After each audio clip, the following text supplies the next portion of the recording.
បងប្អូនទាំងអស់គ្នាតើបងប្អូនធ្លាប់ស្គាល់ថាដើមចម្ប៉ាដកទេបងប្អូនខ្លះធ្លាប់តែហូបផ្លែចម្ប៉ាដកប៉ុន្តែអត់ដែលឃើញថាដើមវាយ៉ាងម៉េចនេះគឺគេហៅថាដើមចម្ប៉ាដកបងប្អូននេះផ្លែរបស់វាហើយផ្លែវាមួយដើមគឺផ្លែវាច្រើនផ្លែវាស្តៀងនឹងខ្នុរ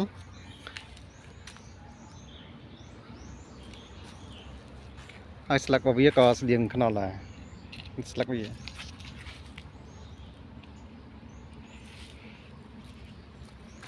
េះផ្លែតាមេកម្ដងច្រើន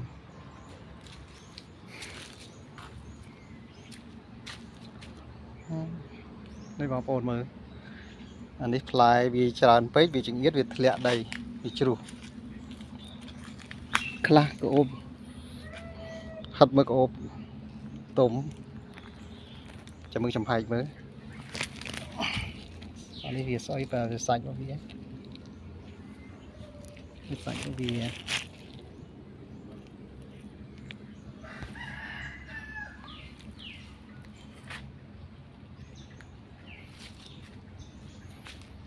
ចំពោះរសជាតិផ្លែវាគឺរសជាតិស្តៀងផ្លែខ្នុរស្ទើរតែស្តៀងនឹងខ្នុរបាយស្រាដែរប៉ុន្តែវាក្រអូបឆ្ងាញ់ជាងខ្នុរបាយស្រាយើងទៅមើលម្ដងទៀតម្ដងនេះគឺវាផ្លែតាំងពីនៅដីអានេះដល់ប្រឡោកដល់ហ្នឹងគឺផ្លែវាដល់ហ្នឹងបងប្អូនមើលនេះ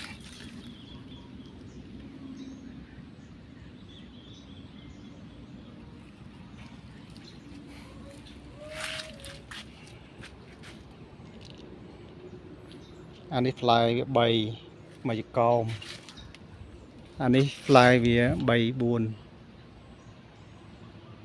ចម្ប៉ាដកនេះគឺផ្លែតាមធម្មជាតិអានេះបើសិនជាថែទាំវាបាញ់ថែទាំវាផ្លែច្រើនជាងនេះ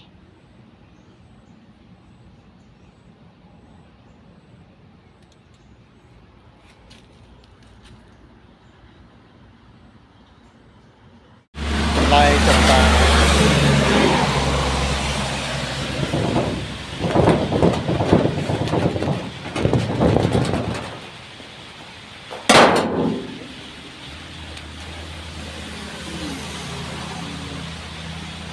អូផ្លែស្អាតន